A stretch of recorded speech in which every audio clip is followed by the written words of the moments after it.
Aaron, head up to Green Bay now. So on Wednesday, a little timeline, Aaron Rodgers took to the podium, unfiltered, unapologetic, unedited. For the last few months of the drama with the Packers, he laid it all out. Well, yesterday, it was GM Brian Gutekunst's turn to answer questions, explaining his version of why the Packers went and got Randall Cobb. Take a listen. Is he really just here to make Aaron happy? Is that primarily the... I think that's a big part of it. I think it's a big, obviously without Aaron, I don't think we would probably be pursuing that. Randall's still a really good player. And seeing him last night just kind of reminded me of, what an impact he'll have in our locker room for our football team. But, this was a very important thing for Aaron, and that's why we did it.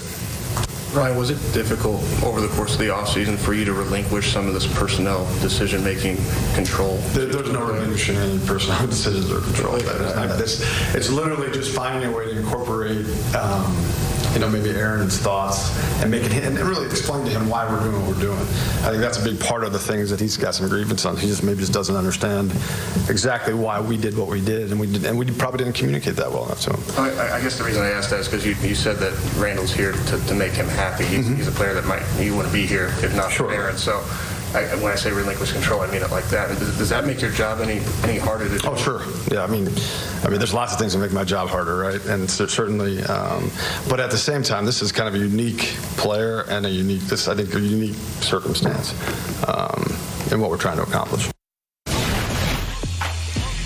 Packers GM Brian Gutekunst, I am not relinquishing any power whatsoever. Make sure that is known. Brandon, what was your reaction to what you just heard?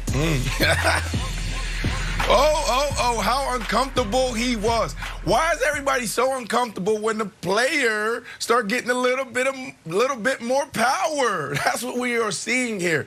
There is a shift in power. That's what we're seeing. Going back to last year, man, I'm not going to go into all the bad stuff because I truly believe this is a good thing. And I think it was Wilds or maybe it was Joy yesterday that said, look, it's the 1% of the 1%. There's a couple guys out there that should have a seat at the table that say, look, Jake Kumerow is my guy. I like Jake Kumerow. We can get it done together. I don't care what you think, but that is my guy. I'm the one out here that got to get the job done. Y'all can do everything y'all want in the boardroom. Y'all can do anything y'all want in the draft. But when we get on this field, you got to be able to listen to me because I see things differently than you guys see. I'm right here. So when you take Jake Kumerow, you say, oh, bye, and you don't talk to him, that's a problem. And the same thing with Jordy Nelson, the same thing with James Jones, the same thing with Randall Cobb. Now Randall Cobb's back. So you see that he was uncomfortable talking about, I don't think Aaron Rodgers understood, why we made some of those moves we made, and we got to do a better job explaining. That's basically what he said. No, buddy, what Aaron Rodgers is saying is the moves you made was terrible. The moves you made no sense. So now, if you don't listen to me, I'm going to be out of there, right? That's what he's saying. So now it's on Aaron Rodgers and Randall Cobb to go out there, get the job done so it doesn't blow up in their face and people look like, well, all right, Aaron, you asked for this, but you guys aren't getting the job done. Randall Cobb isn't helping you out. Randall Cobb isn't making your team better. So I think it's now the pressure's on Aaron Rodgers. And if he delivers, he's not only going to put himself in a better position, but he's going to put other quarterbacks like Russell Wilson, other quarterbacks like Josh Allen in better position because of the success he's going to have. We saw this with Tom Brady, Wilds. So what they got to do is on third down, the tight red, situational football is when he has to thrive. Randall Cobb is not going to come in and have 1,000 yards. Randall Cobb is, maybe he could potentially. 2014, he had 1,200 with Aaron Rodgers. But don't expect that. Hang on. Don't expect Randall Cobb to come in and light it up. What you need to see is in the toughest moments, the tightest windows, will Randall Cobb come in and deliver? That's what we need to see. All right, so my takeaway was different, Brandon. My takeaway was that we applauded Aaron Rodgers for transparency. But oddly, I am not going to applaud Brian Gutekunst for transparency because he was very transparent about two things. One, he did not relinquish any control. He still controls the situation. No relinquish. And two, he doesn't really want Randall Cobb on the team. If it was up to him, Randall Cobb would not be on the squad. So, yeah, transparency, great for the players. But if you're in the management, you know what you should do? Manage, buddy. It's called management. It's a noun and a verb. You got to manage. And manage the message. So here's what you can do. Hey, are you relinquishing control? I don't even view it like that. I don't view it like that, to be honest. Great question. I don't view it about who has control. I'm laser focused on winning. And you know who else is? Aaron Rodgers. And you know who else is? Randall Cobb. So the fact that we're all laser focused on winning, that's the only thing I'm concerned about. Instead, you're like, I didn't relinquish any control. Yeah, Randall Cobb's here. It's you. It was important to Aaron. Was it important to you? Like, well, I would, if it was important to me and I have all the control, I would have brought him in already.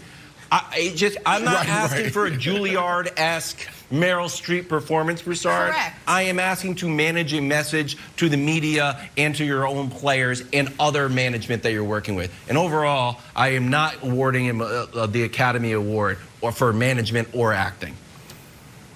I'm with that, Wilds. Look, I'm going to say Brian Gutekunst one time. Henceforth, he is known as Goody. All right, I'm calling him Goody. All right, what Goody really wanted to say was, can't do that. Hey, signing Randall Cobb isn't hard, but you waiting on Aaron Rodgers' hand and foot for the rest of the season. That's what's going to make my job hard. That's what he really wanted to say. But look, all jokes aside, I think you're right, Wiles. He was being honest and transparent. And I get where he's coming from. No, Aaron Rodgers is not running the show. All right, he's not making all the personnel decisions. I don't think that's what Rodgers wants. I think the situation is Rodgers now. His opinion is being valued. They're coming to him to hear, what do you think about this player? You know, what do you think about this receiver? We are listening to your opinion. You now have input. It should have been that way from day one. Or at least recently, once he became an all-pro quarterback. It should have been that way for years with Aaron Rodgers. Now it is, and this is a good thing. What really makes Gutekunst's job hard is that it's all out in the media that he is the primary reason that Aaron Rodgers doesn't like the Green Bay Packers organization.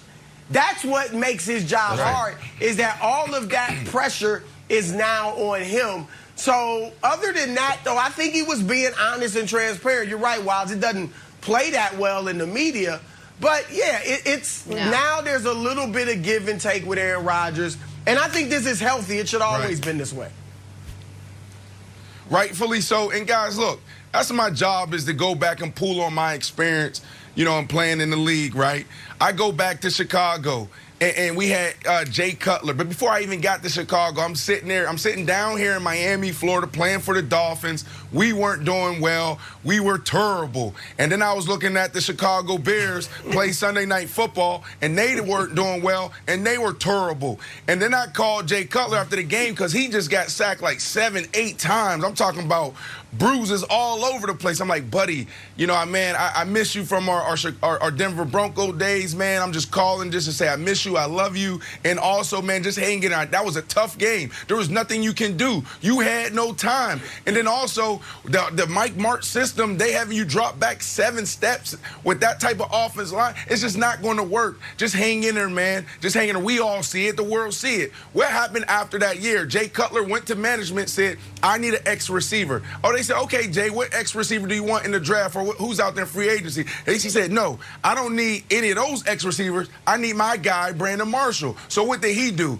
That Phil Emery and company came and got me. Then they went and got Martellus Bennett. Then they went and got Alshon Jeffrey. They listened to Jay Cutler, and they wanted him to have a seat at the table when it came to the draft. They brought in Alshon Jeffrey. And then they paid Matt Forte. And what happened? We became the number 1 Chicago Bears offense in the history of the organization. Why? Because they listened to their quarterback. Now, obviously, we're not Aaron Rodgers, not Tom Brady. We didn't win a championship, do anything like that. But when you have a franchise quarterback and you have a face of the franchise, a guy that you're paying millions of dollars, you better listen. And so that's just one example, but it happens throughout the entire league with some of our league's best, especially at the quarterback position.